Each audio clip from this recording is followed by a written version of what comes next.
Disclaimer, no authors were harmed in the making of this video.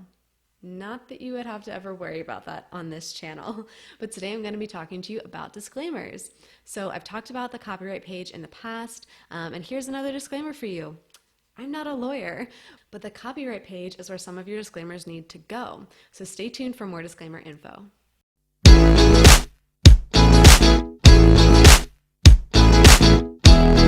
Hi, I'm MK Williams. I'm an author and independent publisher. I love sharing my insights with you about self-publishing, and I really hope that you'll get a lot of value from this channel. Before I go into the details about today's topic, don't forget to subscribe. You'll be notified every week as I put out new videos to help you on your self-publishing journey and to become a career author. So for those of you who are watching this anywhere in the world other than the US, you can probably relax a bit. Disclaimers state obvious things to protect you from litigation. That's basically what they exist for. In the US, it won't stop somebody from filing a lawsuit because America, but it covers you.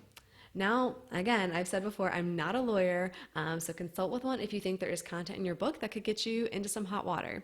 But I'm going to be going over today just the basic things that you would want to have as disclaimers on your copyright page and maybe elsewhere in the book. So first is your all rights reserved. This is more of a statement than a disclaimer, but you definitely have to include this. And it says all rights are reserved by you as the author. And you can find this on the front of any book that you've ever read, ever. All right, all persons fictitious. So this is something I include in my fiction books. It says that every character in the book is made up. And while there are many women with long, dark hair and fringe bangs, that this one in the book is not based on a real person who may actually meet that physical description in any way. Everything's fictitious. Everything was made up.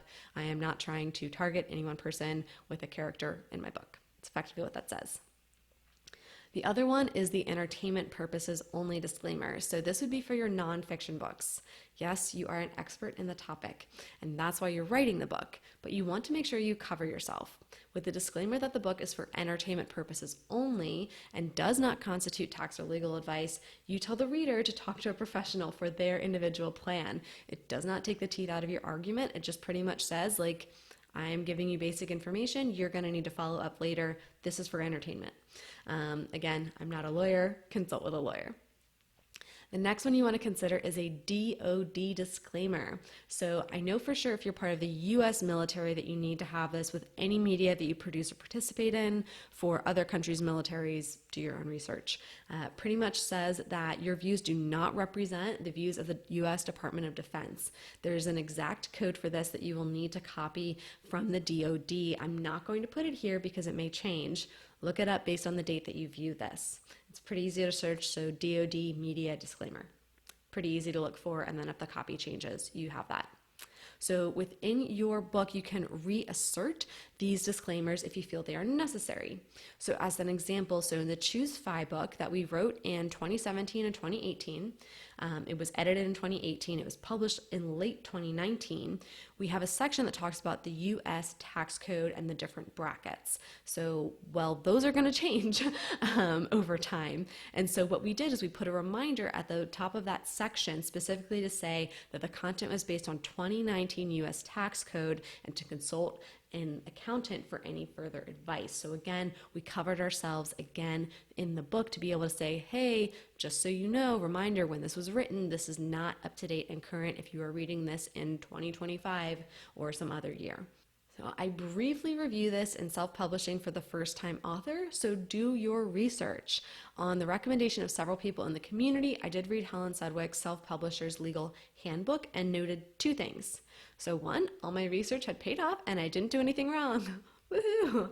And two, she's a lawyer by trade, and throughout her book, she continued to reiterate the disclaimer that any author should consult with their attorney.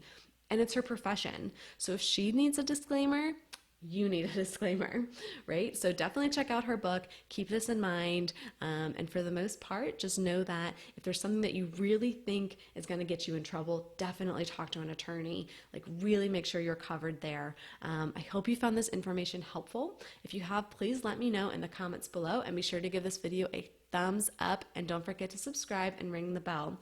That way YouTube will know that you're getting value, and you'll be here every week as I put out new videos. Now you can get back to writing your book.